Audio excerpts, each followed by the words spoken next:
Guys, welcome to number 3 of the Derby Career Mode Live, and to start off this episode, we are currently 2 points off the playoffs, so we are trying a new system in the 4-1-2-1-2 Diamond.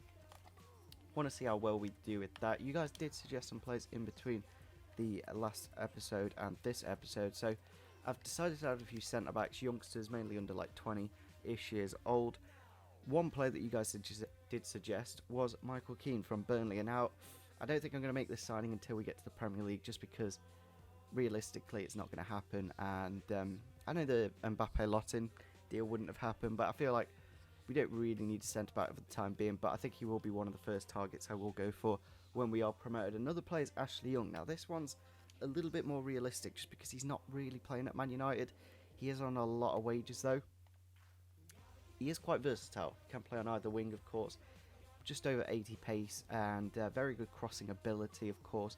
He can play fullback as well, that's one thing I quite like about him. He's got decent tackling, 61 and 57 standing, but I think he'll just cost a little bit too much, and I think he's at the wrong age of 30. We don't want to sign players that old. However, this player here, Alan Judge from Brentford, I know we did sign Jota from Brentford. I'm kind of tempted to sign their other centre attacking midfielder in Jota just because he really hasn't kicked off that well, Jota. So I'm going to put a really cheeky bid in for Alan Judge at like 600k. Don't know if they'll accept it or not, we'll have to see of course, but I wouldn't mind paying like less than £1 million for Alan Judge just because he's a really good player. I've also added this player from the Belgian league, going to see what his scout report comes back with, and another player that you guys suggested was Ademola Lookman, who's just signed for Everton of course, but in the game they think that they're going to loan him out instead of playing him. I don't think we really need him. We can always look at him in the future. I just feel at the time, just since we signed Watkins and Lowton, I don't think we really need another striker at the time being of course. So we are going to go into the first game against Burton Albion. Hopefully we can get off to a winning way to start off this episode. That would be quite good. So Brentford aren't interested in the 600k. I doubt they'll probably even like accept like 3 mil for him, to be honest. It's one of those things where they just don't accept it. However, we do have a transfer offer here for Will Hughes. Now, I feel like he will probably leave the club in the next 2 seasons or 3 if we don't get promoted, because he's not advancing his career. I'm going to stick like a stupid price tag, which I doubt they're even going to accept. Is like 35 mil. Even that is like a nice deal in my opinion, because he can grow to an 84 rated player, and by the time he's like 84 rated, you'll have to pick him up for like, I don't know, near to 100 mil, because he's one of the best English central midfielders. Looks like, yeah, Hull aren't interested in the 35 million. We've got the India management job. I wish there was a way of turning off all these management offers, because I don't really see the point. We have got a few players going on an international duty. Hopefully they aren't injured on that time off. Also, Lookman, he's like 65 rated. He's like the same as Bennett and Watkins. So we've already got 2 players very similar to that. So we are going to go into the next game against Burton Albion, of course. If you look at the table, if we do win this, we can go all the way up to potentially 4th. So it doesn't really matter at this end of the season. Like, it's more towards the end that the points start to matter. But it's always nice to check on the table, of course. So as it is a derby, we are going to go for a few more players that are a bit bulkier, maybe just a little bit more power in the midfield. I think that 3 will do quite nicely. And I'm going to give Lottin and Watkins another go up front. I'm kind of tempted to try out Vidra though. Yeah, I'm going to give Vidra and Lottin a go up front, just because he's still very young.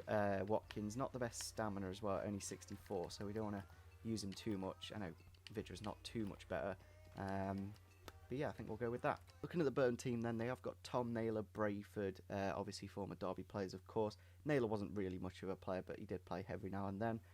They've got a few loanees that have recently come in since January. They've got Luke Murphy and Kitely in the team. Not too sure that striker is Salom. Jackson Irvine obviously in the midfield, very good player. John Messina and Ben Turner. McLaughlin in goal, and McCrory in the left back position. It's a pretty good team. Very good defensive, of course. The 1 striker up front, and then the 2, technically like bank of 5 and then a bank of 4. So going to be really difficult to score, and it'll be a good test for us.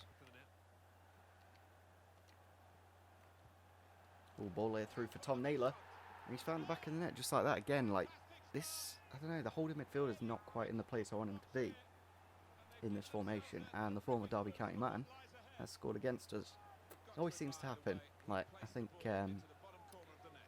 it's one of those things that players against their old clubs, they always want to prove that they are actually good, and they end up being the ones that score the goals in the end.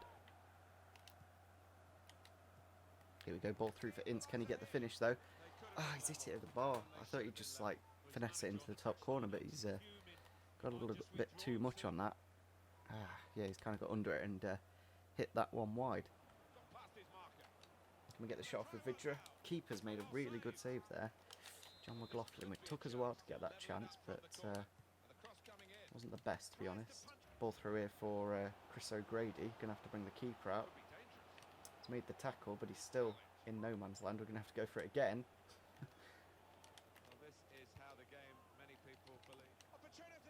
Keeper's made the save. There we go. Got a little bit lucky, but I think it's full time anyway. And it is, and we've lost against Burton, just like we did in real life. I think it's time to change system, because clearly this one isn't working.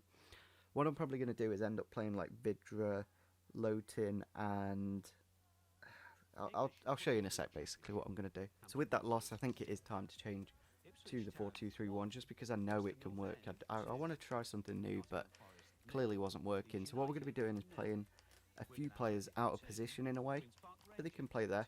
Both Vidra and Lotin, I feel they can play out wide quite nicely, both over 80-ish pace and pretty good dribbling as well. Vidra, he did alright, but he just didn't quite have that look that strikers do need, of course. It does mean we are going to have to drop players like Butterfield quite often, because that's mainly going to be the players. I might put in, basically I'll swap Hughes with Bryson and Johnson with Thorne. Potentially we could play him in behind the striker, Butterfield. Maybe, we'll see. Maybe even Bradley Johnson behind the striker, just because he has got the heading ability, like a bit like Fellaini in a way. He's got very good shooting and similar to a target man kind of thing. He's got very good jumping as well. So yeah, maybe something like that could be used. Does mean players like Anya come back into the fold as well, out wide on the right. I think we'll play him. And yeah, so we've got Trossard here, and since we are going back to the 4-2-3-1, I may have to bring in another attacking option kind of player, both of them from KRC Genk. Yeah, I think they're both pretty similar in stats, and I think this guy's slightly more expensive just because he's younger. We'll put a bid in for both, and we'll see what comes back. I think I'll go for like 3.4 on both of them, just because they are pretty young, and they've probably got pretty good potentials as well. Genk are looking for 4.8 million. I don't really want to put anyone into this deal just because I don't know, we're a bit low on numbers. Maybe a striker if anything. I might be tempted to put someone like Darren Bent, just because we don't really need him. He is very old now, so I'm gonna just stick the money in because we got it, and we only really need like defensive players. That's what I'm going to look at from the scout report, of course. So Cologne just put a bid of 4 million, so we'll put 4 million and 1,000. Hopefully they accept that, because for some reason, yeah, they've accepted a bid from another team. Well, tell me that bid, and I'll do you one better. We have got the contract sorted out for Trossard. I'm going to have to learn how to say these players' names. I'm going to give him squad rotation. He's 21 years old. He'll probably stay there for the rest of his career, like just as a squad rotation player, someone who can play out wide and do the job. We have got Genk to accept the Shrevers deal, just because so many clubs are coming in for him. We'll go for 12.5. Give him first team. Actually, I'll go crucial, just because a lot of clubs are looking for him. I think it's like 3 or 4 at the moment. We'll go for 12.5 again for this player. Give him the 4 years, and I probably could have given him important, to be honest, but it doesn't really matter what you give him, in my opinion. Like, unlike Football Manager, they don't actually come to you and like go, you're gonna have to transfer list me because I don't want to play for the club anymore. Literally, if that happens, you literally haven't played them at all. You literally have to play them like 5 games in the season to keep them happy. But as you can see, both of them have accepted the contracts at the same time, and Mains are also in for Trossard. So both of these players in high demand. It's whether we pay the extra like 2 and a bit mil for a player that's a little bit more versatile, probably a bit better at I don't know, just a bit better, obviously, because he's higher rated and he's younger, so he's probably got a better potential. It's a tough one, to be honest, because in a way I want to go for that, just because he can play in behind the striker. How's a Trossard? Just a winger, in my opinion. So I've just had a look at their FIFA pages just to see what their stats are like and what the potential is. So Shreevers has a too high a potential. However, obviously he's going to cost me 2 million more. So is it really worth it? He can play anywhere in behind the striker and at striker, which makes him quite useful in terms of versatility. However, the winning factor for Trossard is the fact he's born on the same day as me a year ago. Not a year ago, obviously, because he would be only 1 year old, but he's 1994, I'm 1995. So yeah, I'm just going to sign him because he's cheaper as well. I don't want to be spending too much money on players, of course. So yeah, I think we'll bring him in. I think he'll be the final signing. I don't want to overload the squad since we did get rid of Blackman and Kamara. 2 wingers, of course, and as we are probably going to be playing this formation, we kind of do need him. As you can see, he hasn't got the best of strength or aggression. He's a very light little player, but I think he'll be a decent one just for the time being. A bit like Johnny Russell, of course, on that left-hand side. In terms of stats, very similar. So I think it'll be a good competition between the two of them. So there we go, deadline is done.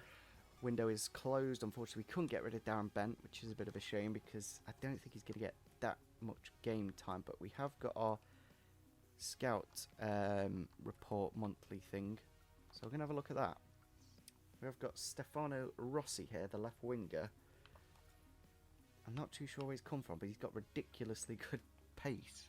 94 acceleration and 94 sprint speed. Where's he come from? So we can't actually promote him at the moment, but he's looking bloody at 85 dribbling. Why has he got such crazy stats? I haven't even bought the that from here. It's there. So I don't know if anyone can people buy it for you? Maybe somebody bought it for me. That might have happened. Somebody might have gifted it to me. Don't know what to do with this player, but clearly it's one of those scout a future star, because I've been scouting goalkeepers. Why has it got a left winger randomly placed in there? A bit random. But let me know what I should do with him. We'll probably just end up playing with him. I'm sure he'll be a pretty decent player, of course. Yeah, it's kind of what we needed as well, a winger. So I'm interested to see who does well and who doesn't. So we are going to go into our next game against Newcastle. I'm probably going to do 3 this episode just because we did do deadline day. I'm kind of tempted to give Trossard a go. I'm really tempted, actually. Yeah, I am, actually, because Yota's really not done that well since joining. Maybe you do a bit better in a 4-2-3-1, but for the time being, I'm going to stick Ince there, put Russell out on the right, and we'll see how the new youngster does. I'm not too sure what kit number he's got. I may have to sort that out after the game. Into the game then at the Ep3 Stadium. I probably should have called it the Pride Park, to be honest, because I think the name's actually been changed back now, which is a bit of a weird thing. Like, they literally had it for like 6 months, maybe a year-ish. But yeah, let's have a look at the Newcastle lineup. I think they won 2-0 in real life in this fixture. They've also gone for a 4-2-3-1. Sells, Clark, Mbemba, Lazar, Gamez, Ritchie, Hayden, Colback, Jose Perez, Gouffran and Mitrovic up front. It's kind of crazy how good Gouffran is under Benitez, and obviously in the Championship it's a bit easier. But yeah, it's kind of crazy how good they've kind of made him. Oh, off the underside of the crossbar here. We have won the second ball there. Gouffran on the edge. Has to be blocked by Keogh. There it is, half time against Newcastle. Not the most eventful half in the world. Newcastle playing very defensively. Most of the possession being in their half, to be honest, but we haven't quite found the back of the net yet. Ball out to Nugent. Can he find somebody in the box, though? We haven't really got the tallest team in the world. George Thorne's there. He's won it, and he has found the back of the net. It might go down as an own goal. Nice bit of play from Nugent, obviously running down out wide again, as always. Might go down as Mbemba's, but it should go down as George Thorne's. That clearly looks like George Thorne's. And there we go, it's George Thorne's goal. Don't know why I thought that, like the way that the celebration happened, it was almost like it wasn't his goal. But there we go, we've actually scored, and Trossard might make it 2 here. We've won the ball from kick-off. He's gone through on goal with the shot. Just pulled it wide. Unlucky. We're going to make some subs now, I think. No need to get players injured or a bit on fitness and stuff like that. I'm going to give Vidra a go down the middle, Lotin out on the left, and Trussard out on the right. Just going to see how that right foot does. And I think we'll bring on Johnson for, actually Bryson on for Hughes. Let's get this ball out wide on the right. Over the top for Trussard. Penalty. There we go, we've got a penalty. Trossard. Tell me how you say his name. I think it's Trossard. It might be Trussard. Graham Clark with the red card there. Obviously a new signing this season for him. I'm kind of amazed they signed him, to be honest. They saw him at Aston Villa and went, he's a good player. So we're going to give it Nugent, see if he can get another goal for the club. There we go, just slightly right of centre. David Nugent with the goal and the assist, kind of making the difference, but at the same time really hasn't done much from, like, I don't know, he just hasn't had a good shot yet. That's the thing with him, he hasn't got himself into the position to score a goal from open play, but he's setting them up and he's putting them away from the penalty spot. Both of his goals from there from now. Pretty much the last attack here for Newcastle then. John Joe Shelby probably going to have a go, to be honest, knowing him. There we go, he's had the shot and he scored. It's just like, I can read it, I can read the game so well. Not really going to mean much because it was the last attack of the game, of course. But yeah, I don't know, I could have closed him down a bit more with Lowe, but I didn't want to leave both the strikers there in the open. I don't know, a little bit annoying not to keep a clean sheet, but at least we got that penalty. And there you go, full time. So yeah, 2-1 against Newcastle. Kind of lucky, to be honest. Like we 3 shots, 2 goals. Kind of like the AI, to be honest. But at least we got the 3 points. Clearly, the 4-2-3-1 is the better formation to play. The only problem is utilising the entire squad. Of course, it does mean players like Lowton and Vidra are going to have to kind of play out of position. So I think with that win against Newcastle, I'm going to end off the episode here. Pretty good way to end it, of course, with win against one of the best teams in the league. And yeah, the episode plenty long already, so hopefully you guys did enjoy this episode.